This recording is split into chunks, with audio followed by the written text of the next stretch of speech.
সারোয়ার তুষার, আমরা যে বিষয়টি নিয়ে ডাক্তার জাহেদের সঙ্গে কথা বলছিলাম, সেই একই বিষয়ে আপনার কাছে আমরা জানতে চাই যে এই যে প্রশ্ন উঠেছে আপনাদের দল সহ মানুষের আস্থার ঘাটতি হচ্ছে, আসলে কি তাই? আমি মনে করি যে এটা পুরোপুরি বাস্তবতাকে রিফ্লেক্ট করে না। কেন? কারণ আমরা রাজনৈতিক দল সহ বা রাজনৈতিক দলের মধ্যে যারা প্রমিনেন্ট ফিগার সহ অ্যাক্টিভিস্ট সমাজ, মিডিয়া ব্যক্তিত্ব, সুশীল সমাজ, সিভিল সোসাইটি, এই যে বলয়, এটা কিন্তু একটা খুব লিমিটেড গণ্ডি। এর বাইরেও একটা বিশাল অংশের বাংলাদেশ আছে এবং আমি নিজে যেহেতু সারা দেশে অনেক জায়গায় গেছি, শুধু নট জাস্ট ইন নরসিংদী এবং অন্যান্য জায়গায় চিটাগং, কক্সবাজার, আপনার শ্রীমঙ্গল, এরকম অনেকগুলো জায়গায় গেছি। আমি কিন্তু দেখেছি মানুষ হতাশ এরকম আমার কাছে মনে হয়নি। বরং মানুষের মধ্যে একটা প্রচন্ড রিলিফ আছে যে তারা ওই আওয়ামী লীগের দুঃশাসন, সেটা অপশাসন থেকে রয়েছে, এটা কিন্তু আছে। কোনো রাজনৈতিক দল না, তাদের বলছি উপর আস্থাটা তাদের কিরকম? অ্যাট দ্য সেম টাইম তারা হচ্ছে কোনো রাজনৈতিক দলের উপর অবশ্যই ক্ষিপ্ত বা যাদের কর্মকাণ্ড ভালো না তাদের উপর তারা ক্ষোভ প্রকাশ করছে, কিন্তু রাজনৈতিক দলের উপর ভরসা করছে না, আমার কাছে এরকম মনে হয় নাই।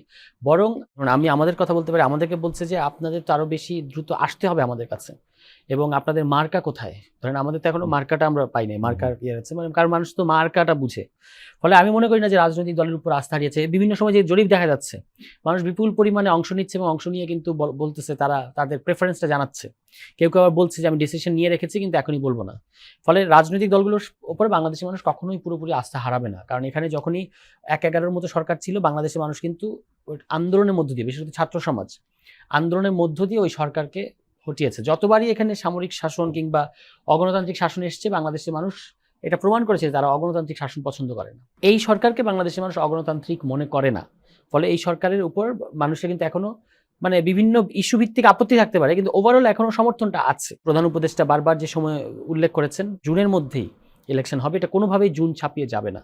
তো এইটাতেই মানুষ, আমি মনে করি যে মানুষ এখানেই এমনিতে কে কি কোথায় কি স্বতঃস্ফূর্তভাবে বলছে সেটা তো ধরেন বলতেই পারে, কিন্তু মানুষ এবং রাজনৈতিক দলগুলো কিন্তু এই রোডম্যাপ, এই ট্র্যাকেই আছে যে এই সময়ের মধ্যে সংস্কার হবে, জুলাই চার্টার হবে এবং চার্টারের পরে রাজনৈতিক দলগুলো এর সাথে ঐক্যমত্য হবে, তারপরে ইলেকশন আসবে বাংলাদেশে, এবং ইলেকশন ছাড়া তো অন্য কোনো পথে বাংলাদেশ চলবে না। কি ধরনের সরকার কতদিন ক্ষমতায় থাকতে পারবে, এটা কিন্তু একটা আপনি মানে অলরেডি এটা একটা সিলিং তৈরি হয়ে গেছে যে সামরিক স্বৈরাচার কতদিন থাকতে পারবে, ১-১১ মার্কা সরকার কতদিন থাকতে পারবে, আওয়ামী ফ্যাসিবাদের মতো ফ্যাসিবাদ কতদিন থাকতে পারবে, সবগুলো কিন্তু টেস্টেড।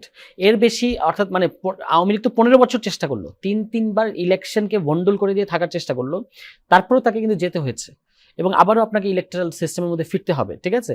ফলে আমি মনে করি যে কখনোই এরকম হবে না বাংলাদেশে যে অনন্তকাল ধরে ইলেকশন ছাড়া বাংলাদেশ থাকবে।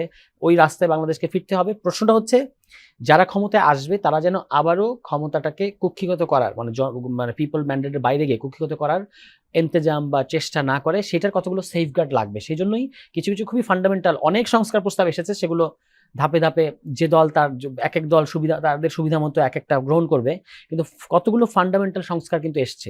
নির্বাচন কমিশনটা আপনি কিভাবে দেখতে চান, বিচার বিভাগকে আপনি কিভাবে দেখতে চান, জুডিশিয়ারিকে কিভাবে, আইন বিভাগকে কিভাবে দেখতে চান, নির্বাহী বিভাগকে কিভাবে দেখতে চান, অন্যান্য রাষ্ট্রীয় সাংবিধানিক প্রতিষ্ঠানগুলো কিভাবে দেখতে চান, এগুলো কিন্তু হলো এখন একেবারে বেসিক আলোচনা, এবং এটা নিয়ে আলোচনা হচ্ছে। জুনের মধ্যে বা জুলাই, শোনা যাচ্ছে জুলাইয়ের মধ্যে চার্টার হবে, ঠিক আছে? এবং সেই চার্টারে সবাই ঐক্যমত হওয়ার পরে কিন্তু আমরা দেখতে পাবো যে নির্বাচনের ইয়েটা আরো কাছে চলে আসছে। ফলে আমি মনে করি যে বাংলাদেশের মানুষ ওই দিকে তাকিয়ে আছে। হতাশ এরকম আমার কাছে, সার্বিকভাবে হতাশ বা আস্থাহীনতায় ভুগছে এরকম আমার কাছে মনে হয় না। নাহলে আমি তো দেখতে পাচ্ছি বিপুল পরিমাণ তরুণরা রাজনীতির প্রতি আগ্রহী হচ্ছে। এটা কিন্তু নতুন ব্যাপার বাংলাদেশে। আপনি এর আগে সবসময় আই হেট পলিটিক্স এগুলো শোনা গেছে। পলিটিক্স মানে করাপশন, রাজনৈতিক দলগুলো খারাপ, এগুলোই তো ছিল প্রচারণা। ভদ্রবিত্ত মানে যাদেরকে আমরা মধ্যবিত্ত সুশীল যে শ্রেণীটাকে বলি, বিদেশে থাকে, প্রবাসে থাকে, যেভাবে রাজনীতির প্রতি আগ্রহ দেখাচ্ছে, যেভাবে কন্ট্রিবিউট করতে চাচ্ছে, কন্ট্রিবিউশন করার জন্য একটা রাস্তা খুঁজছে, একটা স্পেস খুঁজছে, এটা কিন্তু বাংলাদেশে আমি আগে, অন্তত আমি, জাহিদ ভাই ভালো বলতে পারবেন, আমি এটা দেখছি বাংলাদেশে আগে কখনো এরকম ছিল না। রাজনীতির প্রতি একটা অনীহাই ছিল, সেটা ফেরত এসেছে। আস্থাহীনতার সময় এটা আমার কাছে সেরকম মনে হয় না।